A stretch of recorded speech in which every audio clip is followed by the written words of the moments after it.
Stay tuned until the end of the episode and we'll go over some points of performance for this nasty ass workout that Mia wrote. Drink, ding, dang, throw down! On this week's Throwdown, we got Melon Mike and Jittery Bug Jacob demo the workout. We've got double dumbbell front rack walking lunges, pogo burpees, and dumbbell squat cleans. We release these workouts every Thursday at 1 p.m. On YouTube. On YouTube. All right, hit it, Brandon. Happy Halloween, you fools! Mia, what's the workout? This week's Throwdown is your worst nightmare. 4 5-minute AMRAPs starts with 60-foot double dumbbell front rack walking lunge. 8 lateral pogo burpees over a line, 12 double dumbbell squat cleans, 8 pogo burpees over the line, 2-minute rest between each AMRAP, and you always start back at the top. For movement standards, a warm-up, and a leaderboard, look in the description down below. This week's demo athletes are Mike and Jacob. Mike was on our team at the CrossFit Games. He's an old ass athlete. Jacob's a little younger, a little bit of a smaller athlete. We'll see how this goes. Let's check it out. New cycle. Oh yeah! Oh yeah. You forgot because you have Alzheimer's. We got a new cycle here in the TTT Compete and TTT Fitness. If you want to join, go to trainingthinktank.com/something. I don't really know what it is. Just go to trainingthinktank.com. He's got Alzheimer's. 3, 2, 1, 0. And the most difficult movement in CrossFit. I tend to agree with you. It is not easy. Yeah, when you put it in a Metcon, it's a lot different than just strength work. Yeah. I always feel so good just doing like sets of 8 on, Yeah. front rack walking lunges, but then, like you said, put it in this and my butt is sore for a week. So with these what were you gonna say? I don't remember. Go ahead. With these lunges, I feel like you really have a couple options with the technique that you use. Big steps, which will get you there pretty quick. Short, fast steps, and you can swing through in both of those. Or where you stop with your feet together or kind of graze together. And I think it's really just going to be dependent upon fitness level. If this workout is going to be super fatiguing for you and it's 20 minutes and you need to go slow there so you can go faster on burpees, you might not want to swing step. If you can crush it, then maybe swing step and speed focus. But I don't think there's going to be many people that can go fast in the lunges and maintain that for all 4 rounds here. Yeah, I agree. It's a lot of lunging. Yeah. Keep in mind, though, it is only 15 feet, so even if you need to take breaks, like going 15 feet fast and then taking your break may be another option for those. Like as far as the time under tension with it in the front rack, if that's tough for you, that's a good place to be. What do you think is going to be the biggest separator in this workout? Well, there are 16 burpees every single round, so I actually think that if you can keep a nice cadence there, that can make a huge difference. But hearing from both of them, they said that this movement, the dumbbell squat clean, was the hardest. Just because, one, you're bringing the dumbbells all the way to the ground, which is lower than a normal squat clean. As you see Mike, like he's going past 90 degrees. His head is on the floor and his hips are at the ceiling. He said he couldn't breathe when he was bringing them down, which made everything else hard. And they're going right back to burpees. So that's something to keep in mind. If you're not good at the hinging pattern, this may get pretty tough. Well, also, if you're not good at the hinging pattern, you can also bend your knees a little bit more when you're getting the dumbbells back down to the ground. That's just going to make it very squatty because you're going to do the squat clean and then also kind of squat the dumbbell heads back to the ground. So you're almost doing a double squat per rep of these. I really like what Jacob did. If you guys didn't notice that, he was facing the other way for his first set of pogo burpees, and now he's facing this way, just changing the bounding dynamics, going from right to left and then left to right, or vice versa, whichever way he started. Yeah, that's not necessarily going to make his score any better, but probably just better for long-term health and longevity. Yes. And it may actually speed him up just a little bit, depending on and so one leg's not getting as fatigued or more fatigued than the other. Yeah, when I get tired on pogo. Should we address his mustache? His foul just that'll cost you. All right, sorry, go ahead. He's also wearing tight, I don't know what those shorts are called, not exercise Nothing shorts. looks comfortable. He's basically doing BFR on his legs as he's lunging, cutting off. Why are my quads blowing up? Also, just for frame of reference, there's probably a 50-pound-ish body weight discrepancy here. So if burpees do become the separator, that's definitely going to be a bigger challenge for Mike to deal with. Yeah. The one thing I wanted to point out with the lunging is you can see the difference in the way that they hold it. So Mike's going to pick the dumbbells up in a second, but you see Jacob there, he kind of has it in like a true front rack position, whereas Mike is putting it on his shoulders, which is what a lot of people did back in, what year was that, 2017, 17.2, where there were the lunges and the bar muscle ups. I prefer the way that Mike's doing it. I think you can breathe a little bit better and there's less tension on your shoulders, but it requires you to stabilize it on your traps. So you just got to make sure you practice that. Mia, I know that you kind of like touching the dumbbells together when you're doing that. Yeah, I'll push them together and then they like stabilize themselves. Yeah, I think that's a really good way to practice. Well, one thing to note too is just be real careful with the finishing of every lunge step. That one looked a little bit close, but you want to be at a position where you're taking a full step to get over and you're not overreaching to finish or getting to the point where you're just in front of the line and then you have to step over. Figuring out exactly how many steps it takes you to cross 15 feet and trying to maintain full strides and your technique for all of these rounds can save you, because even though it doesn't really seem that significant, if you mess up at the end of one of these lunge steps on multiple rounds, it can end up being a lot of extra work for sure. No extra points. Yeah. So I know Jacob's in the lead here by maybe 6 or 7 burpees, but Mike made up a ton of time on the lunge because he went straight through, whereas Jacob took a break halfway through at the 30-foot mark. So that's another separator. You know, Mike's really good at lunging. If you can do that quickly, the key though is going to be transitioning from the lunge to the burpee relatively quickly. I don't think I've ever heard Mike claim that he's good at lunging. I've never. I know that. Well, He always tears his ad. it's funny because he actually said how bad he was, and I'm like, no, he actually moves relatively well, and he's strong, so that helps. Mike is very strong. Yeah. I think it's just in comparison. Oh, look at this. We got speed. So in that first one, Mike got through 1 squat clean in the second round, and Jacob got through, Cena didn't write it out. I think he was on 3 maybe, 3 or 4. Well, 7. So 4, if he had 7 total, that's a 17 reps. Yeah. That can't be right. So 12 plus. Well, there's the 8. There's 4 lunges, plus 8 burpees is 12. So he had 5 5 squat cleans. All right, we're good at math here. Yeah. We know what we're doing, we're professionals. So Jacob kind of switched his technique here. This was actually something I was going to talk about in the last round, and then I was thinking about doing in the rest. There he also had that like overstriding to finish the line. But with the front rack, if you rest the dumbbell on your shoulder and kind of wrap your hand above it, kind of like you're flexing your forearm, I find that that's the easiest way on my arms to hold the dumbbells if I'm allowed to do it. I think that position is more challenging to breathe in too. So what is? Give and take. Having them tucked like that, it like pushes down on my chest. Yeah. I just found that versus in the beginning, it looked like Jacob was actually holding it in his hand and holding in a front rack. That was probably the least efficient. Yeah. Well, he adjusted away from it. The key would be to practice all of these variations. So, you know, if like, for example, you're in TTT Compete, we do lunges maybe once every 7 to 10 sessions. Practice different variations, especially in like the non-fatigued interval style or EMOM work that we do, and find what's most efficient for you. Yeah, I think figuring out with dumbbells, efficiencies getting back down to the ground, holding them both, it's helpful for devil's press, double dumbbell power snatches, double dumbbell clean and jerks, dumbbell deadlifts. It's just a different hinging position than a barbell. And I would say even like Mike could probably find a more efficient way to do this with some knee bend. He's very straight-legged and kind of absorbs that through his rounding of his back and flexion because he's such a strong puller, which makes sense if he says, I couldn't breathe doing these, because your back is basically stabilizing your spine, so you're not really able to use your diaphragm to breathe.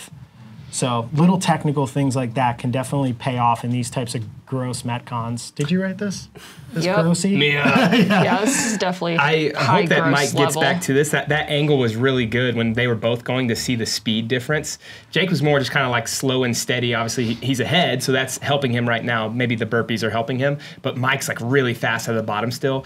That can be a really good thing, but it also can be dangerous if you're always like tensing really hard, because then it's really hard to breathe or find like a cyclical motion, if that makes sense, when you're doing something like a squat clean or a burpee. Yeah, Jacob's just making up a good amount of time on his transitions, and that could be from Mike not being able to breathe and having to take that a little bit more time before he can start moving. Yeah, these rest breaks that Mike's taking are just, they're long for this type of a workout. But this also, if we're just being honest, wouldn't be Mike's forte style of workout. He's definitely a more strong athlete, more explosive. And the lunging workout, I think it was 16.1 right? 16.1. I think that was Mike's worst finish in the open, and it's definitely not something that he enjoys doing. So I think the combination of bodyweight burpees, lunging is just a tough pattern for him. Yeah.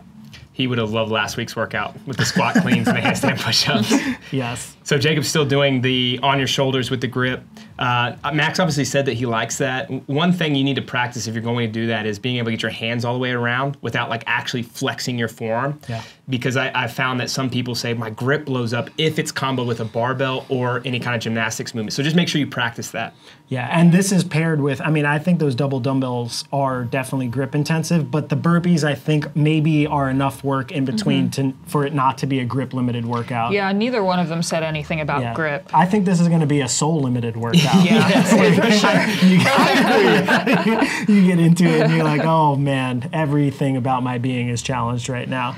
I will say I tend to like workouts that are structured like this, where you have a repeat of the same amount of time to get work done. Like mentally for me, it's easier than just like a 20-minute AMRAP straight. It's like, all right, you did that much work, now just do it again, and do it again. That's a lot more pressure for me. Yeah. I'm saying that, I don't know if that would actually happen in this workout, but. Yeah, well, so far they're gonna be finishing up soon. In 30 seconds. Yeah, we have their scores. They actually did pretty well at maintaining in this round. Yeah, I mean, he's on the burpees, and he had 5 squat cleans in the last one, so he'll be pretty close. How would you, speaking of just the interval style of this workout, how would you guys tell an athlete that, let's say a higher level athlete that's actually pretty fit, would you tell them to go out? More than Mike? Like, yeah, maybe a little bit more than Mike. Would you tell them to go out hot in the first couple of rounds and just get as many reps, kind of bank reps, or would you say, hey, just try to stay smooth for all 4 sets?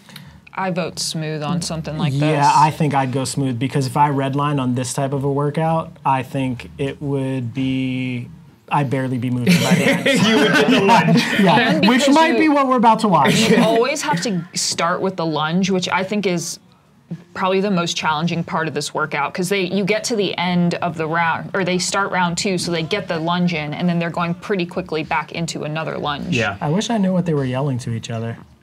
Yeah, Jacob was yelling there. I think they were yelling at me. Oh, for the workout? Yeah. For starting with Why did you write this? Many freaking lunges. Yeah, so there's been a bunch of times that Jacob's kind of got stuck right at the end and either had to take an extra step or do an overreach. That would definitely be something that I work on. And I think you can figure out increments that are normal in CrossFit. 15 feet, That was a little better. 25 feet, 50 feet, and just kind of figure out how many steps that is, Yeah. and if you can maintain that with weight. Sometimes people test it without any weight on them, and they're like, oh, I could do it in 6 steps. And it's like, well, hold on, wait, you got 100 pounds on you. It's a little different. Is Mike throwing his little McEnroe fit? Oh, man. So the actual speed of the lunge, Jacob did pretty good job. That was around the same time as both his first and second set. Mike slowed down there because of the transition. That last 25 or 15 feet, he took a pretty long break there, which is the difference. Yeah, so there Mike got stuck, and see, he had to do like another 3 feet of lunging. Just an extra step wasted. Come on, Mike. For the record, he's not actually mad. Yeah, he's just playing. Should we link in the description a John McEnroe freakout? Will people get that reference? I mean, he's so Yeah, long ago. yeah. He's an oldie. So again, that was like I would say 10 to 12 second transition for Mike, and those are that's a big difference, because Jacob's burpees really aren't that much faster than what Mike's cadence is here, but if you can get to it right away and just go at a slow cadence, that's better than waiting. Yeah, I was actually just going to say Mike's burpee speed almost seems to be faster now than Jacob's, which maybe is not necessarily a reflection of his ability to do burpees fast, but more so pacing for the external load. Yeah. I think that's just something that people have to weigh here is, yes, you can take advantage of your gymnastics by moving faster in it, but that also means you're getting less rest between the weight. So maybe a good strategy is to figure out how to smooth those out where you're almost kind of recovering. Burpees, though, is a hard movement to try to recover by doing slowly. I think in a workout like this, because it is so leg intensive, it could be smart to figure out how to do a step up into the pogo. Because I don't think that would be that much slower. Yeah. Maybe like the first round would be slower than someone jumping, but it could save your legs. And Yeah. Do you mean a step up like after the burpee? Like a So, step like- up burpee? yeah, like Oh, okay. like as if you were doing a bar facing burpee with a step up, but just because you don't even have to step your feet up that high. You have 4 feet of line to jump over, so you don't have to compress that much. So maybe finding a more efficient way to do it. Yeah, you kind of step down there. Yeah, the step up is my go-to with lateral pogo burpees like this. I think it's super easy. I can still breathe the entire time. And honestly, he's trying to slow himself, like watching Jacob, he's trying to slow himself down, but he's just holding on to the ground where he's got tension in his shoulders, his triceps, his legs. To me, it's like you find a rhythm that's going to get you up quickly and down quickly, and then if you need to take your breaks, either take your break at the top or at the bottom. Like just take a rest as opposed to trying to slow him down. Right. Yeah. I think that makes sense, but I think looks like he's in Struggle City right now. No, for sure. And I live in Struggle City. It's easy for me to critique from behind the computer. Are you the mayor? Yes, I'm the mayor of Struggle City when it comes to CrossFit. It's a great town. Yeah. Free club soda. Free pain caves so you can walk into anytime you want. So double dumbbell squat cleans, they haven't come up in the open, I don't believe. Yeah, most times in qualifiers, it's hang squat cleans with double dumbbells. Yeah, but that also hasn't come up in the No, open. So this is probably a movement that many people haven't done a ton of. Definitely recommend practicing it before. They did come out forever ago in a MAC qualifier, and I remember doing them with like a little bit wider of a squat stance and a very short pull and like pull under on the cleans where you're not really like extending your hips, you're just lifting the dumbbells up high enough to sneak underneath in the squat. And I remember that being easier. Do you think after watching Not easy though. Yeah. Do you think after watching this that breaking up these lunges into 15 feet with breaks in between right off the bat might be a good strategy for people? Because you're going to lose so much time doing that. Yeah. But I think it may be. Maybe it's not 15. Maybe it's at the 30-foot mark every single time and then go to 15s as needed for rounds 3 and 4. If you're going to, I don't know what happened to Mike. He's just... Farmers walking? Well, he's just taking them back because he didn't have enough time to lunge back. Oh, okay. Yeah, we're at the end of the That interval. really messed me up. Okay, that confused me. They both stopped like 12 seconds before. All right, so that was 1 round plus 1 lunge for Mike and 1 round plus 2 lunges for Jacob. So they're significantly off their opening pace, but I think that's going to happen for people. I think this is going to be something that's kind of bottlenecked by just the density on your legs with those external dumbbells. I will say, though, that this is a sport about minimizing the deterioration between rounds or reps in an AMRAP. Yeah. And so learning how to be better at hanging on towards the last couple sets will make you a better athlete or a better CrossFitter for score. So, you know, and that's true in every sport, right? You think about sprinting or long distance running, those that can finish strong are obviously the ones that usually win. So practicing that in something like this setting is going to help you. Yeah, I think the endurance and ability to continue moving your body and external load for like 20 straight minutes is one of the key skills that elite athletes in this sport have that really allows them to separate. Just having an engine that allows you to move. And I think doing interval style workouts like this are a better way to, I mean, it could be a better way to test it as well, because with the 6 minutes of extra rest in this workout, you can go a little bit faster, but it also gives you an opportunity to say, okay, exactly how is my pacing going? Yes. You know, you have your first round as your kind of benchmark of saying, this is what I think sustainable is. And if you fall way off of it, then your concept of what sustainable work is would just be off. I would say most people probably think it's sustainable until they get into the second and third round, though, right? Like, I mean, we lie to ourselves, and then it's probably a good thing to learn that sustainable pace like you're talking about so you can train better or smarter as you move forward. It's good to figure it out now. Learn your lessons. So these squat cleans actually look decent for Jacob. The last set, he was getting really sloppy. They were coming forward. A couple of those were a little bit forward, but still pretty good. I mean, that's probably the hardest movement, I would guess, for him, based on his feedback. Yeah, I think that's going to be the hardest movement for most people. I agree. I think as you get deeper into this workout, you're under tension through like flexion, extension, squatting, bending over, and your legs are all already kind of smashed from doing the lunges. So I think this is going to be a big bottleneck for people. And it'll blow your heart rate up.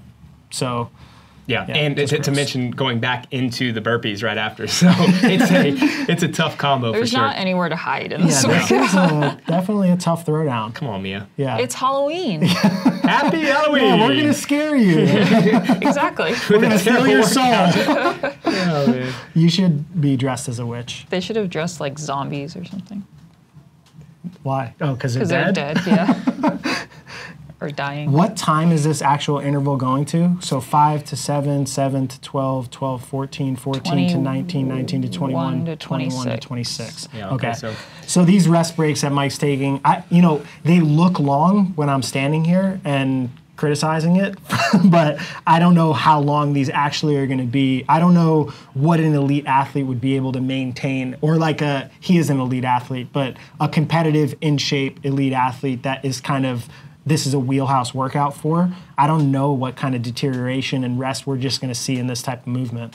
I think they would be We should breaking just it have up. Travis test Into it. like Yeah, fours. they would be breaking everything up, but it's just the Yeah. rest breaks would be super short. 4 Yeah, I think seconds, 5 seconds. transitions and rest breaks are really the difference maker on this one. Yeah, so I think maybe breaking the lunges up, well, definitely for people that struggle with external weight or just know that this is going to be outside their wheelhouse, I think breaking the lunges up, breaking the dumbbells up, and then figuring out strategy to maybe do some burpees that are fast and then take a rest break in the middle of them, like 4-4, something like that, and just plan on trying to keep all the transitions and rests as short as possible. That might be a better way than trying to chunk off big work and then resting 30 seconds, because that's literally 1/10 of the interval, right? Yeah. 30 seconds is 10% of your total interval that you're just resting if you're doing a set of 6, resting 30 seconds and another set of 6.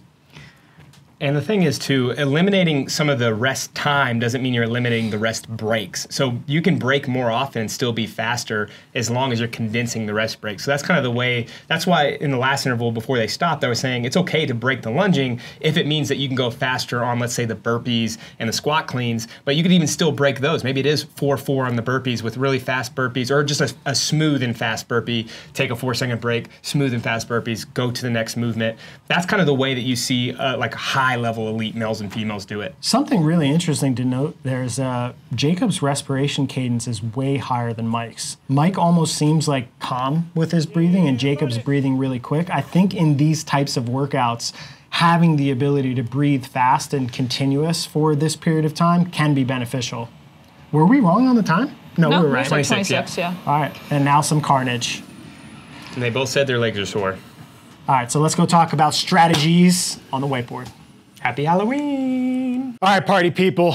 Instead of giving you specific time strategy stuff, what I tried to do for this workout is give you points of performance for each one of the movements and then maybe an overall theme for this workout specifically, because I think that the workout is going to be, or your workout strategy is going to be dictated by whether or not you're comfortable moving those dumbbells really well in the 2 dumbbell-based movements, whether or not you're really good at burpees, or whether or not you are good at both. So for the pogo burpees, we talked about this in the actual video when we were watching the demo of Mike and Jacob. Your speed per rep maintenance is going to be a big part of this. For every round of this workout, you're doing 16 of these burpees, and you have some potential to be doing more than that if you're going a little bit faster than Mike and Jacob and you're getting into that second round. Now, if you know that your burpee speed getting really slow like we saw in the demo video, it could potentially just be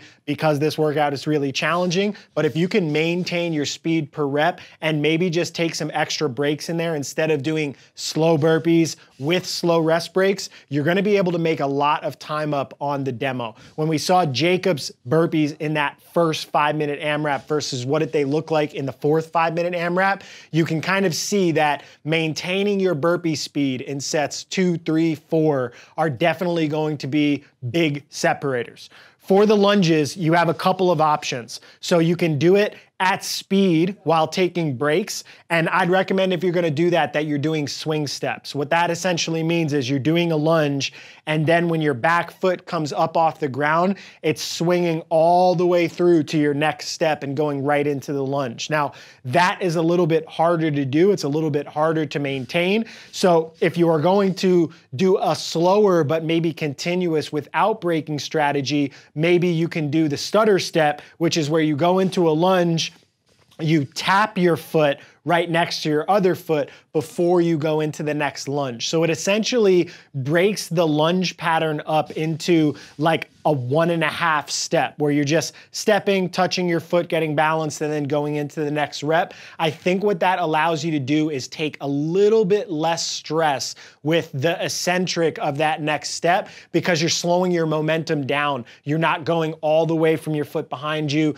and swinging it all the way in front of you. So potentially you can do the slow steps with a continuous, just continuing for the whole 60 feet. For all of the lunges, you're doing them directly after the work in the first round because every round starts at the top. So if you can do those unbroken and separate there, I think you're gonna give yourself a lot of extra time to work to potentially threaten Mike's and Jacob's time on that. Also, something I talked about a lot in the video is try to maintain the same number of steps per set for the lunges. Getting stuck just at the end line and having to take another step or having to do one of those awkward big steps to reach is just gonna take up a lot of extra energy, both mentally and physically, and I don't necessarily think that it's worth it. Now, there is the option of also going slow lunge steps while taking breaks, but I'd recommend that only for maybe intermediate athletes. If you need to do that, it might be worth considering lowering the lunge weight here and then trying to maintain the weight for the dumbbells for the dumbbell squat cleans. That leads me to dumbbell squat cleans. One thing that I noticed in both of Mike's and Jacob's is the back position. That is definitely going to make that movement much more challenging if you're kind of rounded over and your head is getting below your hips. Figuring out a way to potentially load your legs, stay a little bit more vertical, play with either touching them between your legs and then pulling your feet together for your squat or keeping them there, or doing what Mike was doing where his feet were together, but instead of getting all of the dumbbell back to the ground through a hinge and a bend of the spine, trying to lower from the knees and stay in a little bit more of a posture that allows you to breathe, I think will pay dividends in the long term of this workout because it is 20 minutes long. Well, it's 20 minutes of total work. It's actually longer than 20 minutes, but that will allow you, I think, to save yourself a little bit more because with the burpees, you're also going through that bending motion. So it's bending and more bending and then having to stay upright and stiff with the lunges. So if you can figure out how to optimize your back position, I think that'll be a benefit for the dumbbell cleans. And then also one thing that we noted when watching that video was the squat speed that Mike had and the squat speed that Jacob had was substantially different. If you could maintain that squat speed while you're doing the workout, I think it'll be a big benefit to you and you can actually separate yourself a little bit here on the cleans.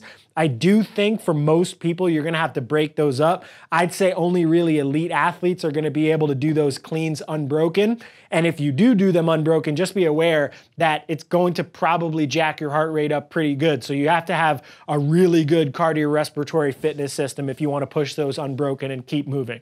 So those are the points of performance for all the movements of the workout. And then as a whole, for the whole workout, I would say be prepared to be mentally tough. This workout is a super difficult challenge. This lunging under load, doing it with burpees, doing it with a double dumbbell squat clean.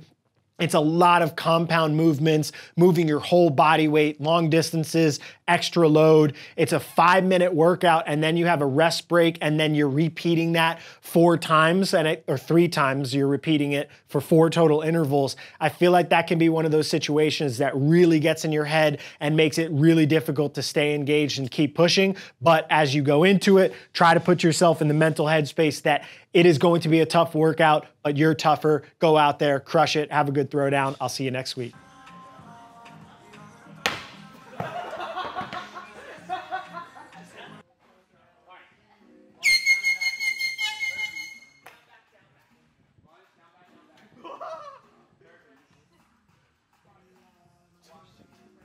Not twisting the right way. it's a wrap. You know what I'm saying? Your boy Project Tata in this thing, man. Hey, look, man. Thank y'all for watching Training Think Tank's YouTube channel. Y'all hit that motherfucking subscribe button. You know what I'm saying? So y'all go ahead, man. Thank y'all for watching the channel. You know what I'm saying? Hit that motherfucking subscribe button. Let it be known what it be known, what it be known. You know what I'm saying? Tata.